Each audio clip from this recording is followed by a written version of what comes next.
very important to think about the conceptual framework that we use when we are talking about economics, governance, policy making, and so on. Now, one of the very important conceptual frameworks that underlies a lot of socialist planning, but also a lot of neoclassical economics, Keynesian economics, monetarist economics, is the idea that the economy is some sort of gigantic machine. Now, this is the reason that this sort of Newtonian mechanics and hydraulics view of economics pervades a lot of the language that we use in economics. So this is why you have terms like equilibrium, liquidity, you hear about fiscal and monetary levers. So underlying all of this is some sort of a thought that the economy is some sort of a Victorian steam engine running along fixed rails, and that much of economic policy making is making a decision about how much coal to shovel into the engine when it slows down, or how hard to pull the brake when it speeds up too much. This is the reason that when we talk about economic and policy problem solving, we very often talk about designing or planning a policy or a solution and then implementing it as meticulously as possible. So this is all derived from the way we think about designing and implementing a machine. But what if the economy is not a machine? What if it is an evolving ecosystem that is responding almost organically like a biological system to mutations, to shocks? It may be technological shocks, it may be geopolitical shocks, it may be domestic shocks, politics, and so on. What then is the way to think about economic policy making? In order to explain what on earth I'm talking about, let me give you an analogy that will hopefully make it a little clearer. Now, many of you have dogs, and you probably take that dog to the park and throw a frisbee, and the dog catches the frisbee. However, if you happen to be an economist, particularly if you happen to be an eminent economist, then what will you do? Very likely, you will go to the park and first measure the wind speed. And then you will do a lot of research into the breed of the dog.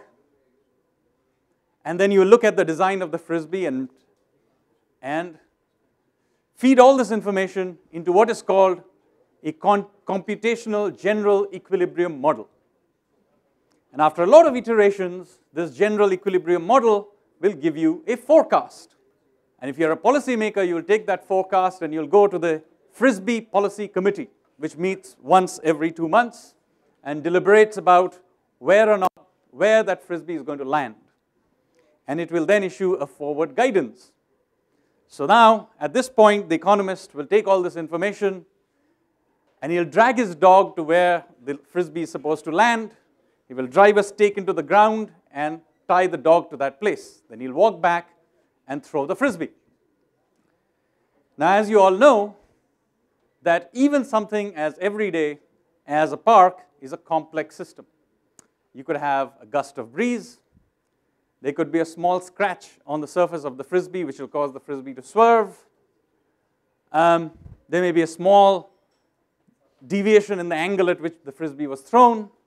All of these, or a combination of these factors, will cause the frisbee to fall somewhat different from where your model forecasted it to be. But of course, the dog is stuck with the stake and will more likely than not fail to catch the frisbee.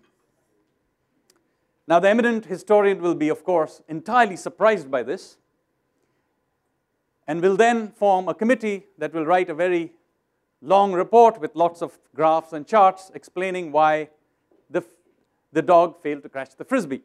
Now, meanwhile, most normal people are throwing the frisbee and the dog is catching the frisbee.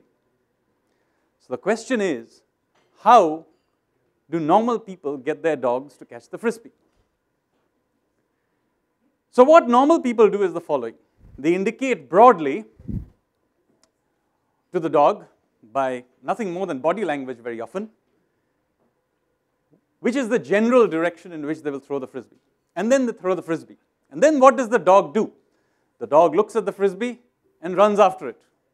And the frisbee begins to come down. The dog looks at it again and adjusts itself flexibly. And finally, as the frisbee is coming down towards the ground, it adjusts to it, looks at it, jumps, grabs the frisbee, and catches it. So what is the dog really doing? The entire cycle by which the dog is catching the frisbee is based on flexibility and feedback loops. This is not about having great general equilibrium models and trying to forecast where on earth the frisbee is going to land. Now, what does all of this have to do with policy making and governance? Now, I'll give you a couple of examples of how we have begun to use this kind of feedback loop and flexibility-based thinking to actually make policy today. Now, when the GST, as you know, was introduced, it's a very complicated thing. It's something that's likely to have all kinds of unintended consequences, very difficult to model it. Nevertheless, some degree of modeling was done. And there were many people who said that, when we implement it, we should really tie down all the little bits and pieces, and that we should not implement it in July 2017, but maybe a year later, perhaps, after all the bits and pieces have been put into place and we have thought it all through and modeled it all down to the last T. Instead, what was done? Instead, it was implemented in July 2017, knowing fully well that not all the systems had been put in place. Instead, what was done is that fast-moving groups were created who would take feedback and adjust. This was done deliberately because it was understood that no matter how great the modeling, you are going to not be able to tell the unintended consequences of all of this. Instead, you have groups of people who can fix it along the way, knowing fully well that in the first round it is not going to work smoothly. In fact, it has turned out, as it happens to be, that it's worked much more smoothly than the authorities had anticipated. We had anticipated much more complicated problems while implementing. So it is a feedback loop and adjustment based, fast-moving feedback loop and adjustment. Now, the same thing is being done when you're talking about cleaning up the NPA issue. The original thing was, well, the banking system didn't work, so we design and build another machine, something called a bad bank. Instead, what have we done? We've actually not created a new machine. We have decided to take the largest defaulters and make them go through the NCLT resolution process using oversight committees and so on and so forth. Now, when we talked about this right in the beginning, people say, oh, but the NCLT has not been tested. We are absolutely aware that it has never been tried out. But the way we intend to deal with this is not by meticulously making sure the NCLT is perfect in every way before we take cases through it. Far from it. This is about taking cases through it, feedback, and adjust. And in the process of feedback and adjust, basically the case laws will be created, precedents will be created, processes will be created. This is not a build it in the beginning machine that is then designed in the beginning and implemented later on. This is an ongoing process which is continuously happening because the system is evolving and we are adapting to it continuously. So this, my friends, is the economics of complexity and chaos. Because the meta-narrative, the meta-conceptual framework is not of the economy as a machine, but as an evolving ecosystem. Consequently, this is not about moving from one equilibrium to another, because there is no equilibrium in this. In fact, there is many of the sort of standard tools that are, or terms used by economists do not exist in this universe. There is no such thing as a natural interest rate. There is consequently, no way that you can sort of target a certain natural interest rate. What you do is you continuously look at the data, have a feedback, and you adjust. What you're aiming for always is what you can do with the data that you have continuously arising out of the system, and you're adjusting for it. Now, as it happens to me, this is a particularly good time in history to be doing this. Because in the past, you had to rely on GDP data or surveys and other things that gave you data after a significant lag, sometimes after a lag of years. But we now live in a world where we have access to all kinds of data. We have real-time data from satellites. We have data from your electronic transactions. We have real-time data from cell phones. And so, using this real-time data, it is possible to begin to manage the economy in a very, very different way than we have historically. I would argue this is how you should have been doing anyway, but if you were going to shift to this new system, this has got to be a particularly good time to do so. Thank you. India priorities for the future. And the whole point about that priorities for the future is that one is surprised that we have a majority government for the first time after 2014, majority government, which is in a position to take decisions, do reforms, or whatever needs to be done to simplify our political system and so on and so forth. From 1990 to 2000, we had 9 governments, and 6 of them had terms of less than 1 year. And then therefore naturally, I mean, you couldn't do very much in terms of improving the economic environment. Then between 2000 and 2015, we had 3 majority governments, as it were, with 5-year terms. But they were also coalition governments. And you may remember that we couldn't do very much in those days also, although you had all the opportunities, all the comparative advantage that you have today, you had at that time. I mean, for example, technology. Technology after 2000 was ours in the making, as it were. If you look at our labor, plentiful labor. If you look at our capital, investment rates, etc., very high. So you had all the factors of production, as it were, to give you a high rate of growth, to simplify policies, and so on and so forth. But you couldn't because of all the other compulsions. 1-year term. If you are 1 year, you do what is required for your best, what you might say, financial health to what we find the next elections, and so on and so forth. So now, since 2014, we have a government with a majority party. I've highlighted 2-3 sort of segments where decision is required. One most important thing to my mind is politics, political system. Now, why is it that we have the same colonial heritage in terms of the role of government? All the powers are with the center. Why? What I have suggested is, 1, decentralization. That internal security and the security of our borders, that must be the role of the central government. But in terms of implementation of policies, and central government can also announce policies, economic policies, and so on and so forth. But implementation, governance, should be that of the states. And they should be disbursed by achieving what you have said you want to achieve. For example, abolition of poverty. We said so in 1956 that poverty in India would be abolished by 1980.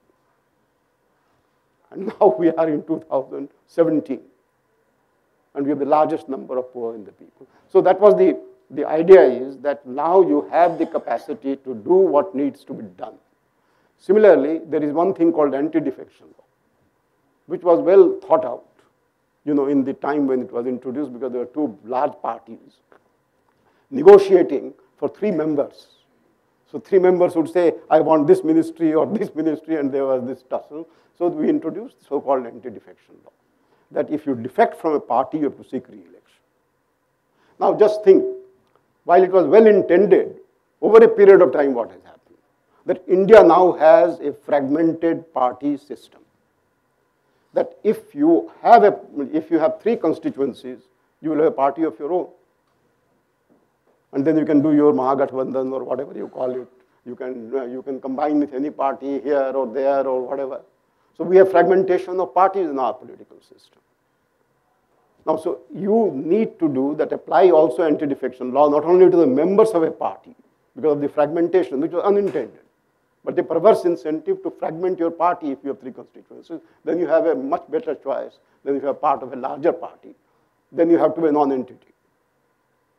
So now, if you apply this also to the parties, anti-defection law, rather than to individuals of a party, I mean, you will come back to a certain system which would be more, what you might say, more in the interest of maintaining continuity in governance structure. Then similarly, in terms of political reforms, we need political reforms. I mean, you may remember that there was a big story one day with somebody coming out of jail. And then the correspondents, all of them were there. They said, this MP, that why are you coming out of jail? He said, I'd rather be in politics than in jail. What I'm saying now, supposing you introduced a rule also that, yes, everybody is innocent until proven guilty. And we respect that. And we believe that you are innocent. But we will prove it in 6 months. Now, so instead of taking 20 years, you will take 6 months to prove the innocence of a person who claims to be innocent and has signed a piece of paper to become an MP. I mean, these are the kind of reforms that you can do in our system to make the system work more efficiently, decentralization, anti-defection law, then reduce the number of criminals in politics, and so on and so forth. So these are role of the government. The role of the government, I mean, as I mentioned, it requires to be reformulated.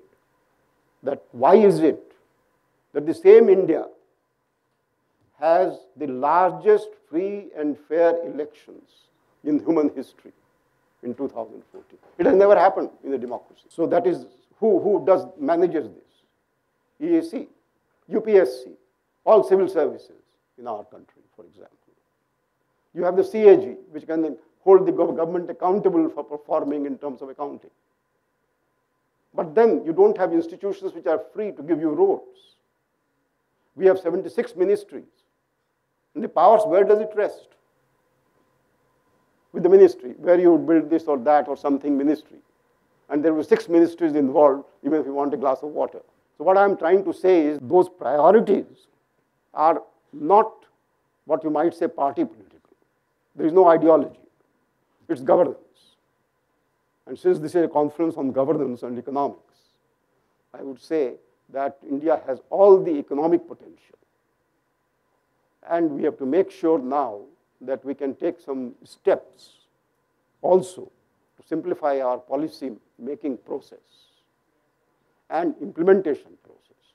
And why can't we hold, everybody announces that we will do this or we will do that, we will build roads or we will build ports or we will do, but why don't we say that you give us an annual target and they hold one ministry responsible, whichever ministry it is, to implement it and publish it. This is being done now, that so-called dashboard that you have seen in terms of governance, etc. That has changed, fundamentally changed, and one must credit the present government for having introduced it, that they are monitoring progress day by day. So you would see that great progress would take place in power supply. It will take place in infrastructure, and so on and so forth. There was a significant change 25 years ago, and there are a number of features that I thought are different in the way that Indian economic reforms, Indian economic growth has taken place. First point to note is GDP has grown almost by a factor of 5 in the last 25 years, almost, not quite, but almost. But the important point to note there is that China is 5 times, the Chinese GDP is already 5 times larger than ours.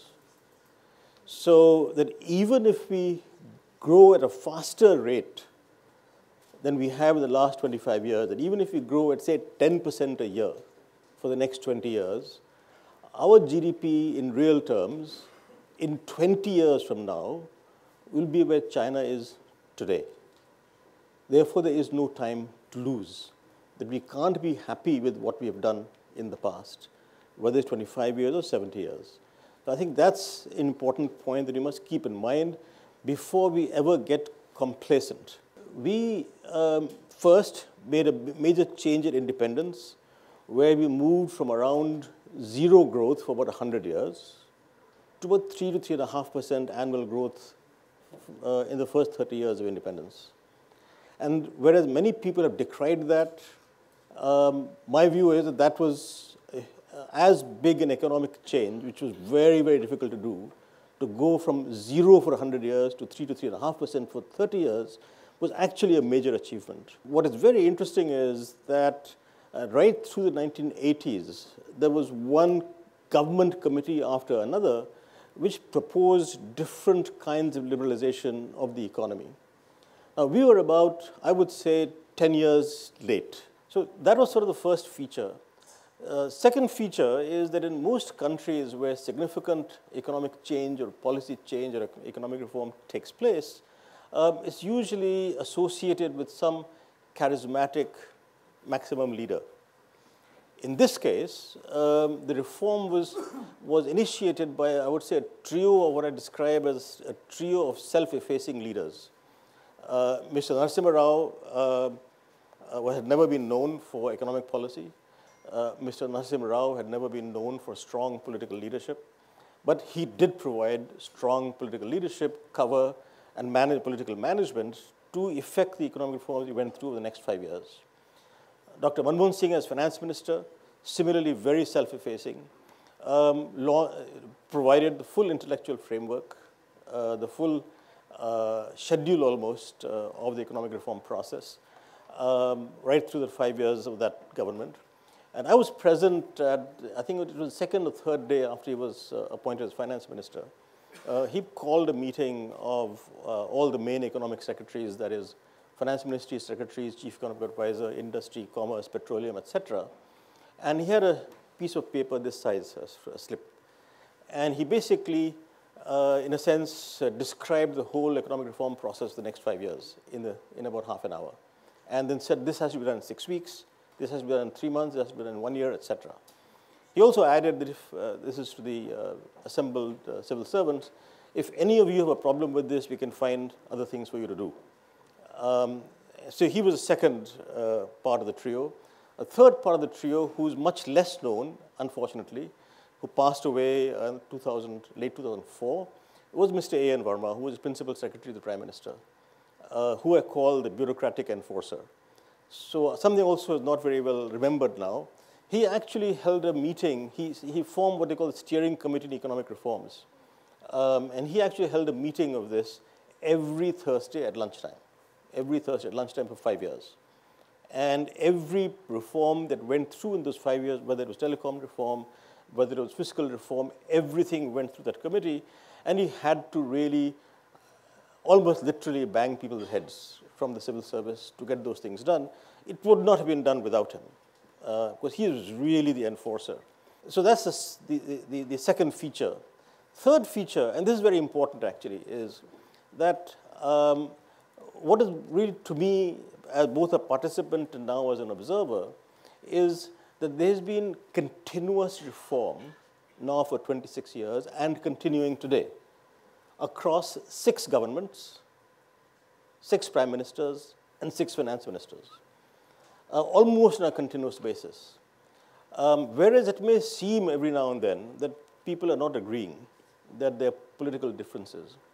But what is interesting to me, actually, is the unstated political and technocratic consensus on the direction of reforms, where we've gone through a lot of this change without major disruption. In the same vein, we were a pretty closed economy in 1991, before the changes took place. In the sense of whether you take any metric, trade to GDP, capital flows to GDP, number of licenses required in terms of getting import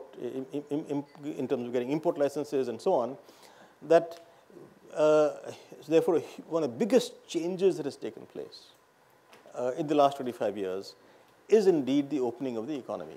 Let me end here to say that, look, to get 10% growth in the next 20 years, which is what we ought to be aiming at, you can't do it without huge governance change, real concentration on health and education, real concentration on agriculture, and also we started industrial reforms in 1991. We seem to have forgotten about industry also. So unless we do labor-using manufacturing, we will not be able to have the kind of jobs that people ought to have and move people out of agriculture where about 50% of the people are dependent on less than 15% of GDP, of income. So unless we do these things, we will not be able to get 10% of growth in the next 20 years, which we have to get, and take confidence from the fact that we've been able to do all kinds of changes in the last 25 years, even last 70 years. Thank you.